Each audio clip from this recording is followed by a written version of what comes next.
Right now, you are looking at a Playboy model, popular Instagram blogger, and webcam freelancer who has made millions of dollars on the service.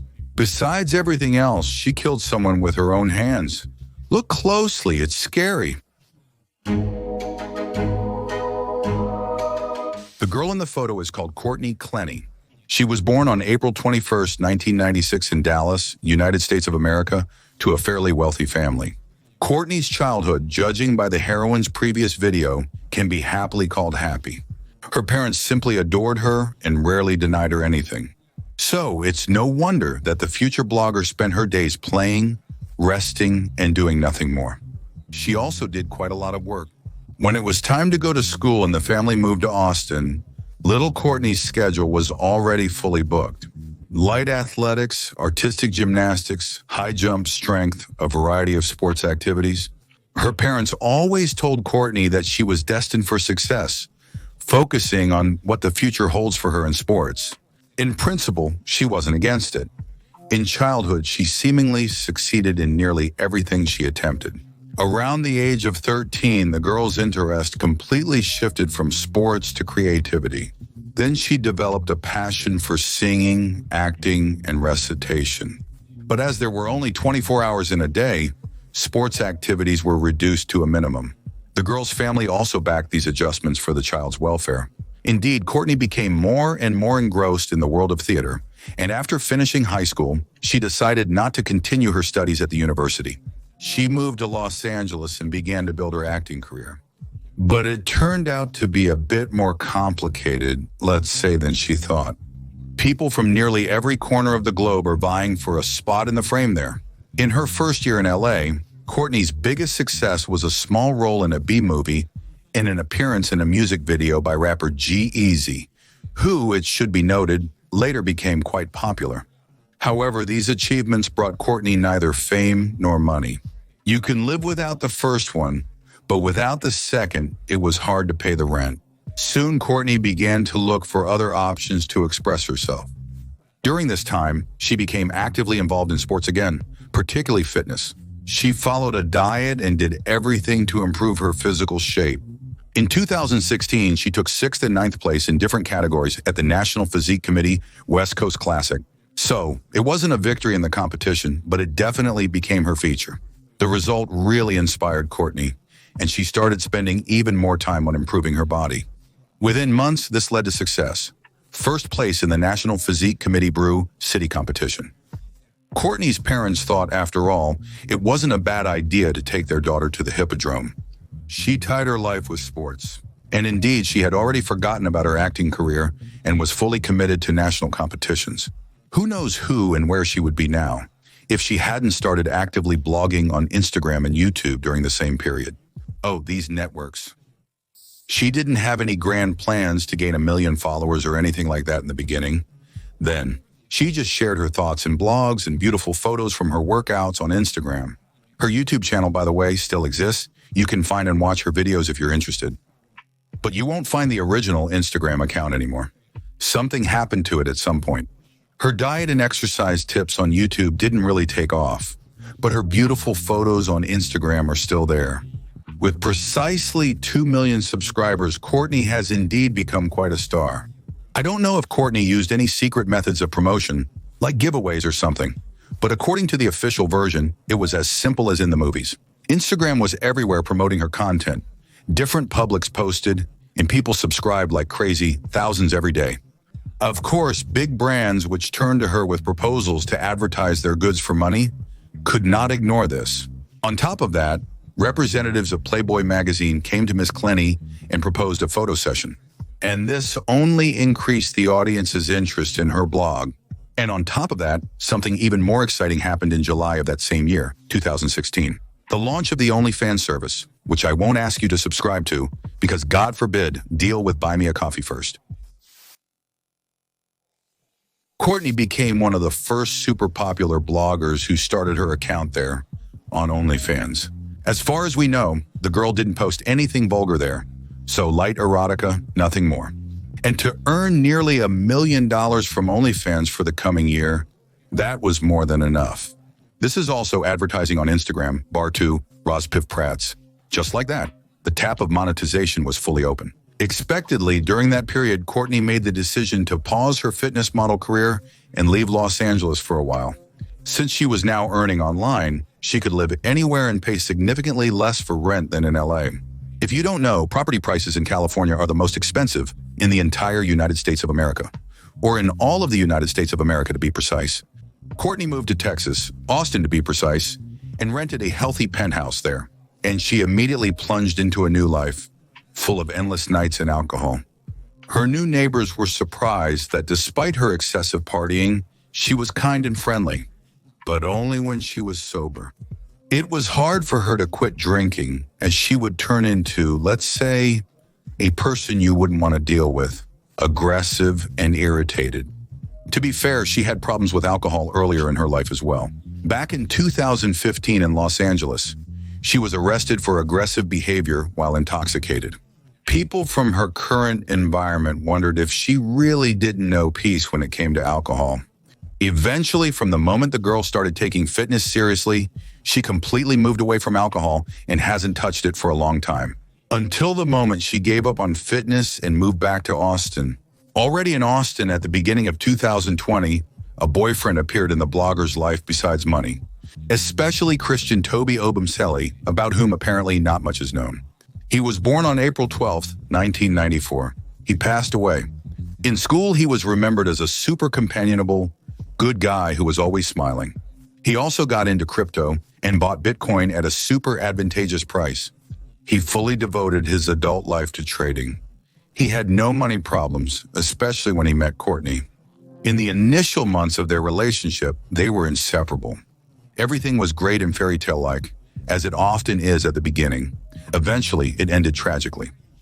From the moment Christian moved into Courtney's penthouse, something went wrong. Not that they didn't get along, but rather they drowned in alcohol.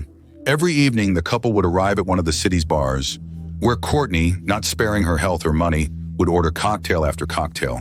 He also drank, but significantly less compared to his girlfriend. He never reached a state where he couldn't control himself. And she was like that.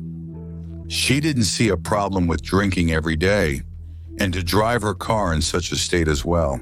When Chris tried to dissuade her from living above her means, so to speak, she started yelling and saying that she would decide when and how to live her life.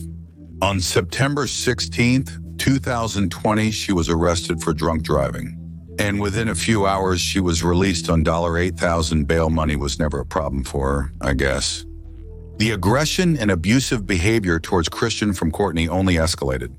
Soon she was not just yelling at him, but often hitting him. A slap on the shoulder, then on the back, and finally on the head. And it didn't matter whether she was drunk or sober, whether in the company of friends or alone. Whenever there was any misunderstanding or something went not as Courtney wanted, she would lose her temper and take it out on Christian. This is a quote from one of the couple's friends. There were several times when she would hit him over the head once or twice. Not aggressively, more like a dog when it does something wrong in the house. But dear, don't hit animals. The blogger also repeatedly threw jabs at Christian like, and he's like that, I don't need him for long. Well, this is in the presence of Christian himself.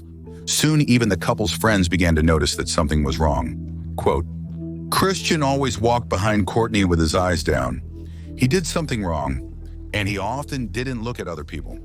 In the video I'm about to show, Courtney is talking to a cop she herself called, probably because Christian attacked her.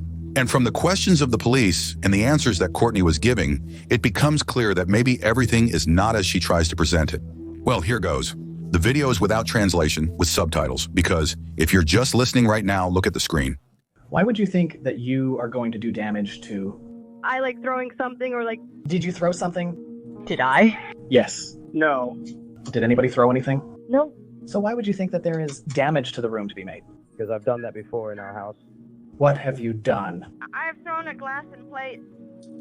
When I enter the room and see broken glass on the floor, I wonder about its origin. I don't know. I literally couldn't even remember how the fight started. Okay, well... Was there? Yes. Maybe I did. After this story, numerous followers and disciples were found all over Christian at a time when Courtney had no equal. She was arrested that day, but Christian refused to testify against his girlfriend. and within 12 hours she was released. As for Christian responding to aggression with aggression, there are no witnesses. The guy always bragged about his exploits in front of all his friends and representatives of law enforcement agencies when it came to that. To the point, here's a quote from his letter addressed to the girl. "I want to be everything for you. Your guy, your best friend, partner for life, the person you trust. You are the one with whom I want to spend my entire life." It seems Christian really loved her and endured everything, beatings, insults, and even knife wounds. First, she inflicted it on him in November 2021, stabbing him in the leg during a quarrel. Here's what Christian wrote to her the next day, quoting from their personal correspondence, which was later revealed during the investigation. "The worst part about this is that when you stabbed me in the leg yesterday and ran away, it hurt me so much I couldn't even walk. You said you wanted to take my pain. You wanted it to be you, not me. The next morning I woke up happy and gave you a good day, regardless of the fact that my leg was hurting because my girl had stabbed me. I flew you to Vegas, gambled, drank with you so you could have a good day. And I did all this regardless of the fact that my leg was hurting a lot. Did I make you feel bad because of what you did? I accepted the situation, hoping for a better tomorrow." The couple repeatedly broke up and reconciled. Once, for example, Courtney took Toby's things and threw them out the window. She said everything, in a nutshell, "I don't want to see you anymore." The guy swallowed his pride, and within 2 days, his girlfriend gave him a necklace, a lighter, and apologies as a gift. After that, they started living together again. That's how their relationships looked like. They wanted change but were unsure how, so they decided to relocate. We'll try almost everything from scratch there. Christian really wanted to move to London, but the final word was with Courtney, who chose Miami. After the move, everything was more or less okay for a while. Courtney even slowed down with the alcohol. But after a few weeks, she reverted to her old habits, reigniting the arguments. Please look at the screen. This is a video recording from February 21st, 2022. Courtney enters the elevator and hits the sensory panel, then moves to her boyfriend. Christian doesn't seem to notice her, just shrugs her off, and it seems to me, not rudely at all. The tension in the elevator only grows with each passing day, along with Courtney's aggression and instability. In February 2022, she once again attacked Christian with a knife. Here's what he wrote to her after that. "Do you love me? If you hurt me again, what's going to happen next time? A gun? An eye? The past was the worst period of my life. You kicked me out of the house again. You laughed and called it a day. I've had stitches many times. They stay in for a while. This isn't a literal translation.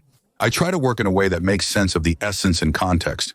If anything, I only leave the original screens. You can translate here yourself." Just like that. In the future, Christian reportedly plans to be Courtney's partner on Onlyfans. Officially, this idea was Courtney's own, supposedly to earn more from this content. Moreover, it was something more risque than just intimate photos. In fact, during her time on the Onlyfans service, the girl earned nearly $3 million. She didn't miss the opportunity to create new content, which, you know, is quite important these days.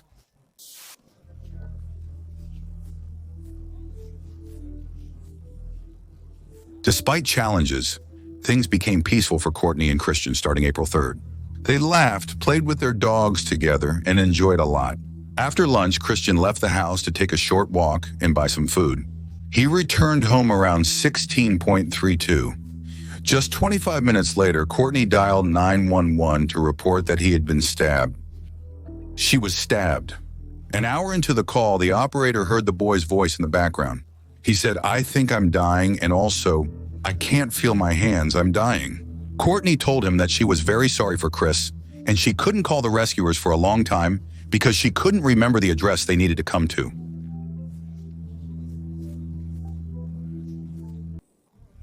When the ambulance arrived at the apartment, Courtney was sitting on the floor all covered in blood, holding her barely alive boyfriend in her arms.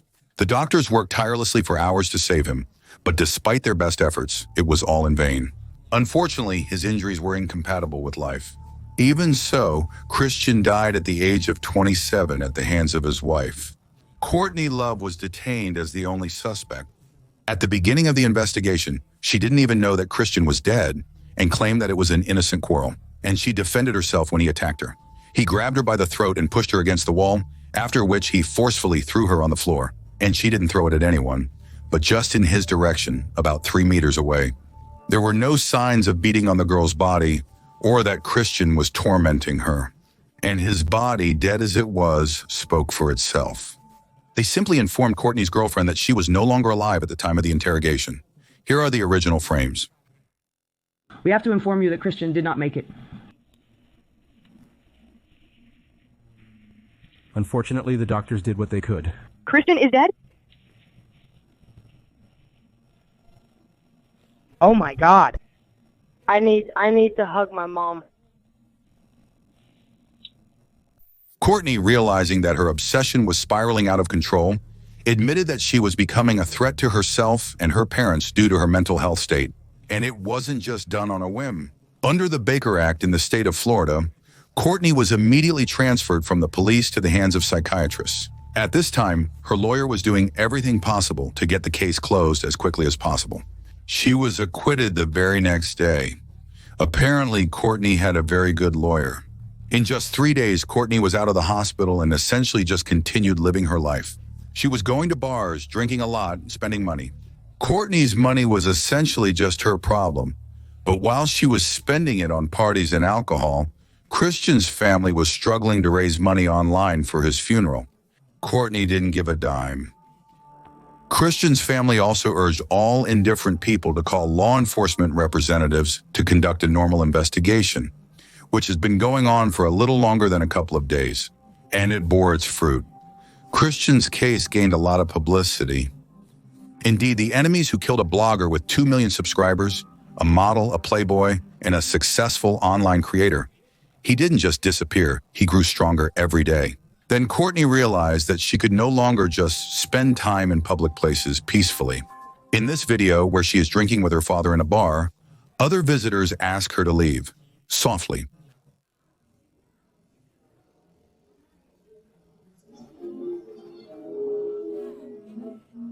So. Okay, good. Cool. Apart from that, Courtney's life remained largely the same, but her alcohol consumption increased substantially. It all ended with her going to rehab in one of the clinics on the Hawaiian Islands for 2 months. And there on September 10th, 2022, she was arrested and extradited to Florida for an alleged unplanned murder. All this time, Christian's family was not sitting idly by. They spent more money on his funeral than was necessary, which allowed them to hire a good lawyer who took up the boy's case. The prosecution was very diligent in preparing evidence to make it irrefutable. Roston showed that Christian had not been shot from a distance of 3 meters. He was hit in the leg from a close distance with enough force. During the new investigation, nearly 12,000 messages from Christian and Courtney were read, from which it became clear that the main abuser in the relationship was definitely the girl. In addition, another damning fact from Courtney's past surfaced, from 2017. It turned out that back then she tried to stab her previous partner, a well-known bodybuilder named Sean Roden, whom she often hit in the head. She once cracked his skull, though I don't know how or with what. If you're just listening, imagine a crack appearing on the screen. This woman broke this man's jaw. This man didn't testify against Courtney in 2017 like he's doing now. He was friendly with them. He was a friend. But after he found out about the role of his former friend, he still testified. There were also audio and video recordings from Christian's phone, which he secretly made a few months before his death. In one of them, Courtney revealed that Christian met with an acquaintance on the street. Just listen to this conversation. Next is a video with subtitles.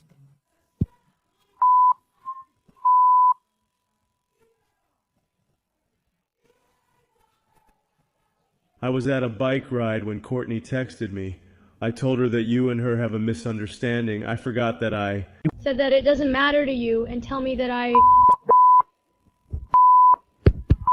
Okay, thank you. I want you to be upset. All collected materials gave the prosecution enough grounds to bring Courtney to trial on second-degree murder charges. And under Florida law and all the circumstances of the crime, this means she faces a mandatory minimum sentence of no less than 16 years behind bars. The girl's lawyer immediately filed a motion to suppress all evidence secretly obtained by Christian, meaning they could not be used during the trial, but this motion was rejected. The court also relieved her of the possibility to testify under duress, as the court found her to be a danger to society, just because she is behind bars awaiting the final hearing, which is due to take place this year. And trials in the US can take years and even decades. Guess what she wants to do? Remember the video about the talk show contestant who waited 10 years for their death sentence to be carried out? It's also unclear how this story will ultimately end. In the meantime, one thing is certain. Violence and toxicity never lead to any good, no matter who it is directed at. In the end, it always ends badly.